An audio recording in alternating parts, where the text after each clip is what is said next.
जब हम एक रहेंगे, नेक रहेंगे, तभी नेक रहेंगे।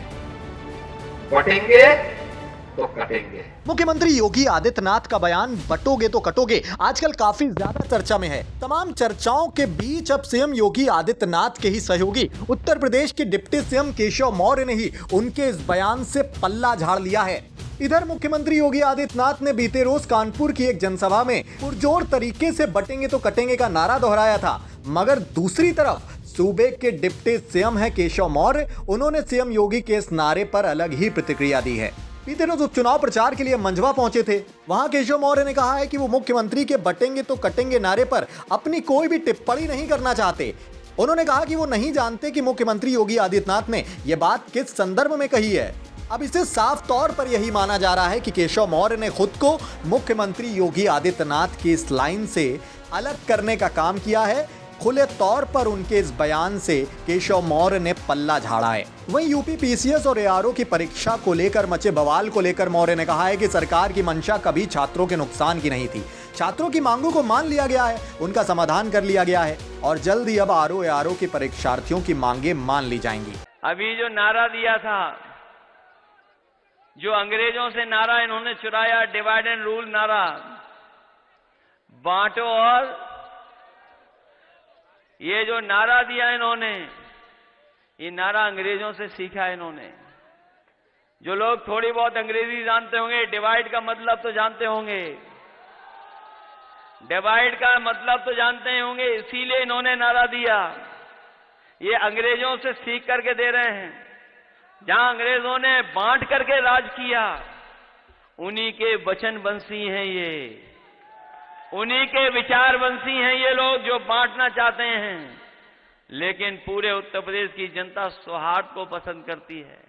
वो बंटने वाले नहीं हैं, वो बांट करके राजनीति करना चाहते हैं। हम समाजवादी लोग पीडीए का नारा देकर के जोड़ करके राजनीति करना चाहते हैं।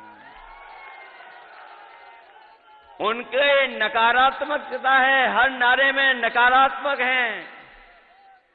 उनका एनडीए ही निगेटिव है, एन फॉर निगेटिव, और एनडीए में लगा है सबसे आगे एन लगा है, वो निगेटिव है, नकारात्मक लोग हैं। हम समाजवादियों का पीडीए है, पीडीए मतलब प्रोग्रेसिव है, पॉजिटिव है। हम लोग काम कर करके, जनता की सेवा कर करके सरकार बनाना चाहते हैं। ये जनता को धोखा दे करके सरकार में बैठे रहना चाहते हैं। ये आए थे अभी मुख्यमंत्री जी, बहुत कुछ कह के चले गए, लेकिन वो जानते नहीं हैं हमारे प्रत्याशी का नाम भी ढंग से नहीं पढ़ा उन्होंने। अगर वो नाम भी ढंग से पढ़ लेते तो ऐसा भाषण दे करके नहीं जाते।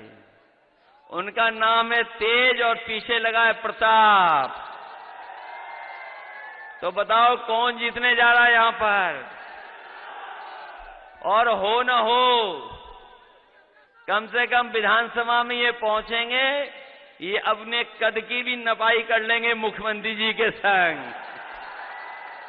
और हम तो विधानसभा में रहे हैं, मुख्यमंत्री से 1 इंच बड़े हैं ये। लेकिन जब ये सभा देखी होगी उन्होंने, हालांकि वो वस्त्रों से योगी हैं, विचारों से योगी नहीं हैं। वो केवल वस्त्रों से योगी हैं, विचारों से योगी नहीं हैं। और ये जो जनता देख ली होगी, अब इसके बाद योगी करेंगे, इसके अलावा दूसरा कोई काम नहीं करेंगे। ये जो जन समर्थन दिखाई दे रहा है, और करहेल की जनता जो हमेशा समर्थन दी है, ये ऐतिहासिक परिणाम देने जा रही है जनता। मैं पहले मीटिंग में भी कहा, इस बार करहेल का चुनाव जीत का रिकॉर्ड बनाने जा रहा है।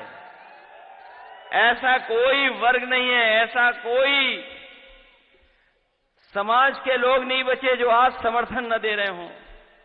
हर वर्ग के लोग समर्थन दे रहे हैं, और पहले भी बहुत अच्छे वोटों से जिताया था।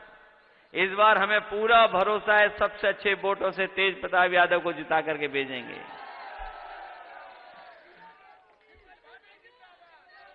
न केवल यहां का कार्यकर्ता तैयार है, बल्कि पूरी जनता तैयार है समाजवादी पार्टी को जिताने के लिए। इसलिए जिताओगे आप लोग,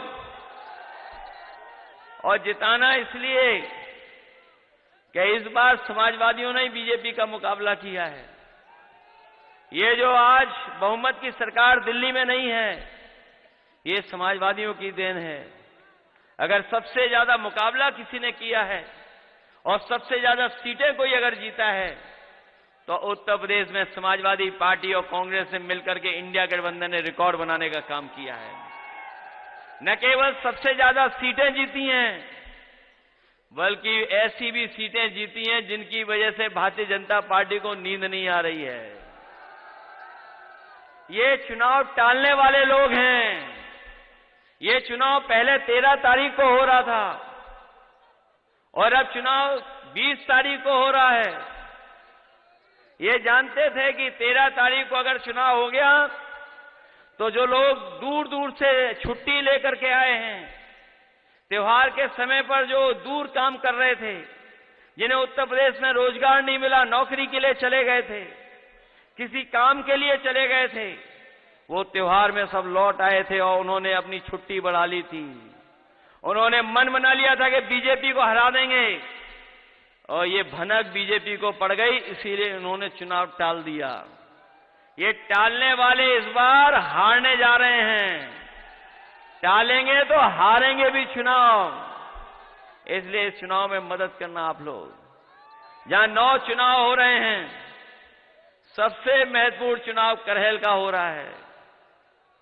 करहल का चुनाव अलग तरह का संदेश देगा। न केवल जीत का संदेश देगा, बल्कि 27 में सरकार बनवाने का भी संदेश देगा। और ये क्षेत्र समाजवादियों का बहुत पुराना रहा है, बहुत पुराना क्षेत्र है। यहां जितने लोग बैठे हैं, चाहे हमारे मंच में बैठे हों, चाहे हमारे पंडाल में, चाहे आगे पीछे खड़े हुए लोग हैं, ये सब बहुत पुराने समाजवादी लोग हैं, अपने लोग हैं, परिवार के लोग हैं। ये कोई पीछे हटने वाला नहीं है। अब तो प्रशासन भी जान गया है कि यहां तो समाजवादी जीत रहे हैं। ये बदलाव दिखाई दे रहा है कि नहीं दिखाई दे रहा है? ये थोड़ा बहुत परेशान करेंगे, लेकिन मैनपुरी वाले बहुत परेशानी देख चुके हैं पहले भी। ये घबराने वाले, डरने वालों में से नहीं है। और सच्चाई तो ये है कि ये शासन प्रशासन वाले सब लोग जानते हैं कि जैसे ही महाराष्ट्र का चुनाव का परिणाम आएगा, वहां जैसे ही परिणाम आएगा, यहां उत्तर प्रदेश की कुर्सी से भी बदलाव होना शुरू हो जाएगा। इसलिए बदलाव का भी चुनाव है। आप लोग सब मदद कर देना, यही मैं निवेदन करने आया हूं। मैं आपको भरोसा दिलाता हूं कि जिस तरीके से विकास हम लोगों ने काम किया है, इस क्षेत्र को विकास और खुशहाली के रास्ते पे ले जाने का काम किया, आने वाले समय में भी हम लोग करने का काम करेंगे। ये चुनाव हमारी वजह से ही हो रहा है, आपको पता होगा। ये चुनाव हमारी वजह से ही है। हम ही विधानसभा छोड़ करके लोकसभा में पहुंच गए। और सच्चाई तो ये है कि इतनी बड़ी जीत इस बार जनता ने जो दिलाई है, ये जीत ऐतिहासिक हुई है समाजवादियों की। और जहां कहीं भी नेताजी होंगे, वो खुश होते होंगे कि कितना बड़ा जनता ने इस बार साथ दिया है, सहयोग किया है।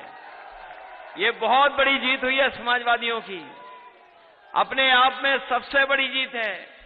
न केवल जीत हुई है, देश की तीसरे नंबर की पार्टी बनी है, तीसरे नंबर की पार्टी है।